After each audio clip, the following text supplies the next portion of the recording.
Let's talk about the Turkish elections, folks. Looking forward to that EP, sweet myths. Here's what we have, okay? It's election day here in Istanbul, Turkey, and the polls are open.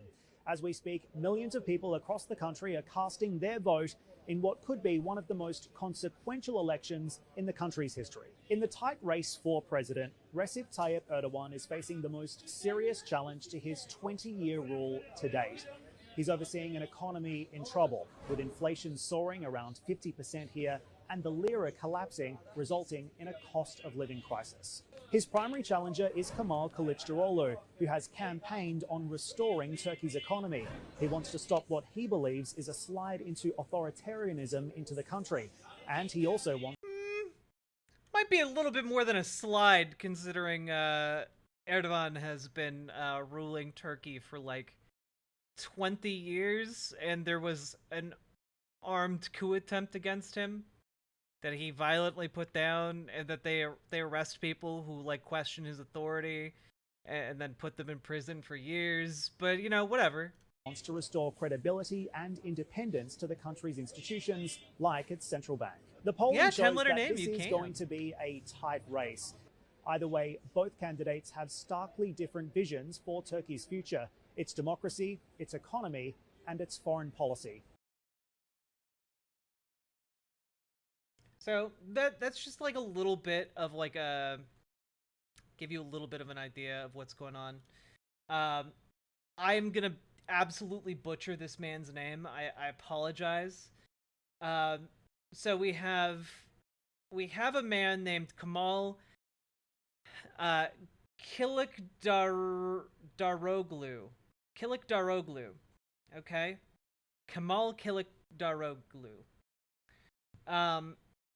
Who is basically the leader of the Social Democratic Party in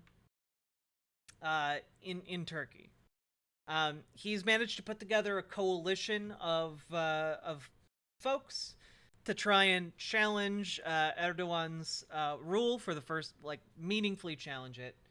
And this might be honestly the last like electoral chance of like removing Erdogan from power, which is not great. So if you take a look here, he was a university professor for a long period of time, and he basically is trying to bring some more left-wing economic policies. He's also attempting to align Turkey more with the West. He wants to bring it into the EU more fully. He wants to, heighten its sway with NATO. Basically, he wants to do a lot of things that would serve to try and modernize the country and the country's economy. You found this. What is this? Oh.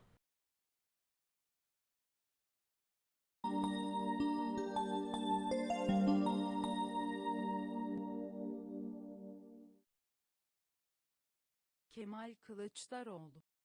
Wow. I was wrong. Kemal Kılıçdaroğlu. Kemal Kılıçdaroğlu.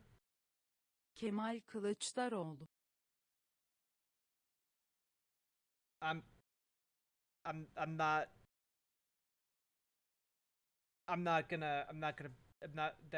that's real hard. I find it kind of interesting that a giant earthquake will bookend his political career.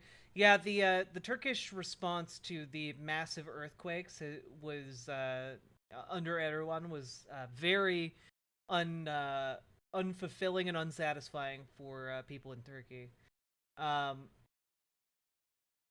But here we'll take a little bit. Officials are counting the vote. A little bit of a look here. And again, I cannot stress enough, this is like an opportunity for Turkey to not be ruled by a dictator, and that'd be kind of wonderful. Good evening, I'm John Yang. In Turkey, officials are counting the votes from today's election to see if President Recep Tayyip Erdogan will continue his two-decade hold on power. I'm glad I'm not the only one who has problems saying Turkish names. The state-run news agency indicates that Erdogan may be headed for a runoff in 2 weeks. The election, with a unified opposition, represented the greatest political challenge yet to Erdogan's increasingly authoritarian rule. The challenger, Kemal Kılıçdaroğlu. Okay, I feel a bit better with PBS News absolutely butchering the name. I feel a bit better that I'm not the only one. Narrowly led Erdogan in pre-election surveys. He's a retired civil servant and ran on the promise of restoring democracy, which Erdogan had eroded. I believe he also headed their social services branch of the Turkish government. He's a fairly well-liked figure in Turkey. Turkish voters went to the polls today in mood for change. For me, this feels like a parting of ways. I don't know how to describe it. I can't think of a more important election. While we await the final vote count, we turn to Soner Çaptay, who's head of the Turkish research program at the Washington Institute. This guy just looking at the host, being like, "You couldn't even say our fucking president's name, you goon." For Near East Policy. His most recent book is A Sultan in Autumn. Erdogan faces Turkey's uncontainable forces. To use your terms, what are the uncontainable forces that are driving Erdogan to a runoff tonight? I would say that it's true. If only you had $160 to spare. Economy is his Achilles heel. Erdogan has won elections until recently on a platform of strong economic growth. And he's never won elections while not delivering growth.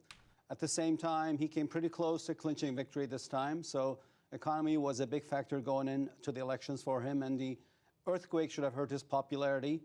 8 agencies were nowhere to deliver aid after this devastating and sad earthquake. But his strength is his information control, or control of information flow, rather. In the last half a decade, Erdogan has eliminated autonomy of many of Turkey's institutions, from courts to foreign ministry to the central bank, with grave ramifications for the country's economy, foreign policy, but also electoral boards and media. 90% of the media is aligned with them, and 80% of Turkey's citizens cannot read languages other than Turkish. So he can curate reality. And in the run-up to these elections, citizens did not hear about inflation, human rights abuses, journalists and politicians in jail, or relief agencies that failed to provide aid after the earthquake, but how Erdogan has made Turkey a great military industrial power. He repeated this argument over and over in the media, given that a large majority of citizens basically read the news that he curated. So I think this is the first election won in the world, Erdogan being the inventor of nativist populist politics in this century globally, the first election won on a platform of post-truth narrative.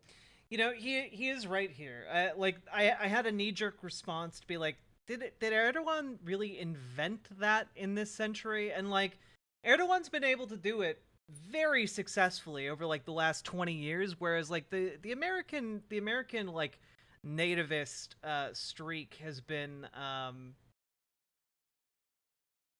relatively contained. Relatively, that the populism amongst the far right has been relatively contained until Donald Trump was elected. And so I would say Erdogan's by far way more successful than the Trump administration or has been.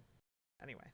Meaning you spread lies, you repeat them so much that they become reality, and you win elections based on that. Hey, True and Gritty. People forgot that these were lies to begin with. This election is being closely watched in Western capitals, here in Washington, and at the Kremlin. What's at stake for those parties? A lot is at stake. Turkey is the second largest military in NATO. It borders Iran, Iraq, Syria. It plays a role in the war in Ukraine. Vladimir Putin decided last year that he wanted Erdogan to win. As the economy in Turkey went into problems and hyperinflation under Erdogan, large amounts of cash was transferred from Russia to Turkey. Erdogan handed these out in the form of very generous social security benefits, as well as cheap natural gas from Russia that he basically gave free to voters in the run-up to elections. And I think that helped perhaps put him close to the finishing line. Putin wants Erdogan to... Trans Taco, thank you very much for subscribing. I appreciate that. win because Erdogan is a And goddamn, you've been subscribed for 19 months. Thank you. like-minded leader that helps Putin A lot of apples over here has been subscribed for 22 years. challenge the US-led liberal international order. So I think Putin is quite happy tonight that Erdogan did not lose. We have a runoff likely in 2 weeks, and Putin will continue to support Erdogan financially and through information operations because he cannot afford Hey, to Big see Ben. Erdogan lose when he's not winning himself Hey, in Hope Ukraine. and Shadow. And tell us about the opponent he's going to face in the runoff, Kılıçdaroğlu. It makes me feel a lot better that he's also struggling with it. How much of his strength tonight is support for him? How much is opposition to Erdogan? Absolutely. Kılıçdaroğlu is a soft-spoken politician, opposite of Erdogan. Erdogan is a populist. He demonizes and brutalizes and cracks down on demographics unlikely to vote for him. Kılıçdaroğlu followed a campaign where he reached out across the aisle, tried to bridge Turkey's traditional left-right split, him being on the left side, of course. And perhaps it worked. He was able to unite opposition forces, but he couldn't really get to, I think, the 50% margin. And in this regard, I think Erdogan played a really masterful game. Kılıçdaroğlu's party was supported by a pro-Kurdish faction. Erdogan branded this faction as quote-unquote terrorists. And as I said, post-truth narrative. If you repeat a lie enough many times, it becomes reality. I think some voters were convinced that support for Kılıçdaroğlu by this opposition Kurdish party meant support by terrorist factions, and he probably lost some support as a result of that. If Erdogan wins the runoff, or if it goes to the runoff and Erdogan wins the runoff, do you think his assault on democracy will continue? I have so far argued that Turkey is countries could be vegetables. I've said that Turkey is the onion. Why the analytically onion? Because it doesn't have a core. You peel it, you think you got to the core, and it's not there. So taking that analogy. Thanks, Guy. We've all seen the movie Shrek. I always argued that Turkey is not an autocracy, not a democracy. It is a democracy. It's true. Mods are rigging the combo meter. I'll allow them to do that this stream because I didn't know it existed, but after today's stream, no more rigging. Democracy that has fallen under an autocrat. It's trying to make a comeback. It didn't succeed quite. We'll see in the runoff what happens. If Erdogan wins again, I think Turkey will become a complete autocracy. The remaining institutions that have maintained their autonomy will fold under him. I think you mean an autocracy. Roll credits. What is the combo thingy? When someone uses an emote, you can also use that same emote, and it will combo the emotes. Courts and others. The last vestiges of rule of law will disappear. Erdogan will become anointed as the country's new sultan. Educated Turks and youth will flee the country, having given up any hope, lost hope that he can be voted out. And I think that, unfortunately, Turkey will descend into deeper autocracy. Soner Çaptay, thank you very much. It's my pleasure. Thank you. Why are they not using Turkey's name change? Wait, I was also unaware of this. Wait.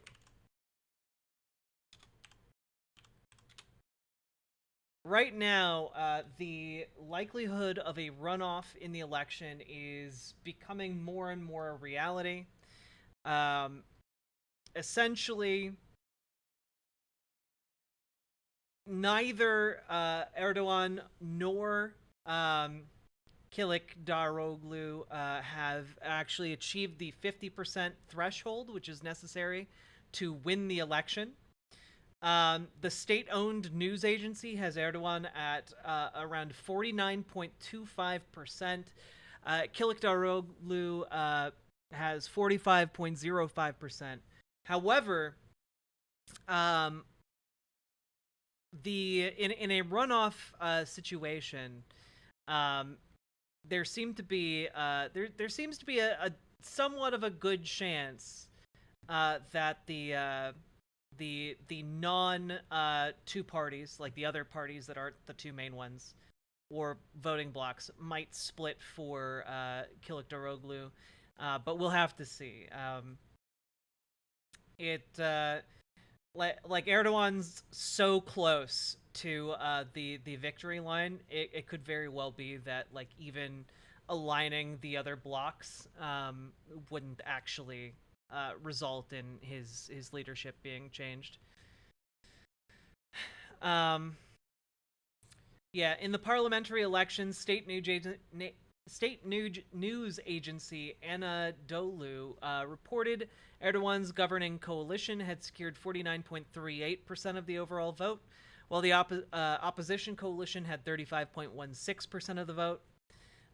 Potentially another 10 percentage points to that if adding votes from the Kurdish majority's People's Democratic Party, or HDP, which ran under the Green Left Party and other socialist parties. So if the socialists join forces with the SOC Dems, there's a much better chance of achieving a majority and possibly of attaining a more beneficial executive leadership. Probably CPU lag, probably. So that's kind of where we are right now. Unfortunately, it is quite close. So close that like it might very well be that in a recount, Erdogan is able to hit that 50% threshold. But until that actually happens, we do not know. Socialists, please, for the love of God, ally with libs in this fight. Yeah, no kidding. Ally with libs to overturn authoritarianism. And by the way, this election is taking place during a time in which the Turkish lira is currently at 95% of its former value. Sorry, did I say at 95%? I mean, it's at 5% of its original value. After the last 15 years of Erdogan's leadership. So literally it's worth 95% less than it was 15 years ago. Less than 1% from majority, that's a pretty small gap to cross. Yeah, which is why it'll be really interesting to see what happens. I have to imagine that they were able to keep these elections relatively democratic, given how close the margins are here. But yeah,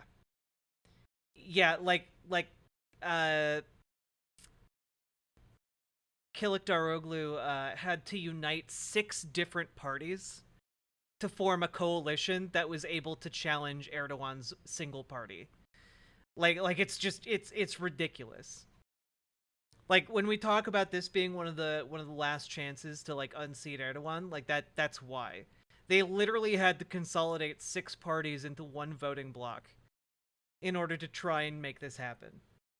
Now, keep in mind, even though Kılıçdaroğlu is like a better option than Erdogan, he's not really a great option. One of his main campaign promises has been to deport millions of Syrian and Afghan refugees that are currently living in Turkey, which seems to be at odds with his desire to align Turkey with a more Western set of values that will allow them to deepen their ties with the EU and NATO. But we'll see, I guess. Hopefully that's a lot of hot air. Deporting millions is not typically something that ends particularly well for anybody. If the grassroots are strong, it's possible to guide progress. I mean, I don't know how strong the grassroots are in Turkey versus like the forces that just want Erdogan out so that they can like pursue more liberal agendas, you know?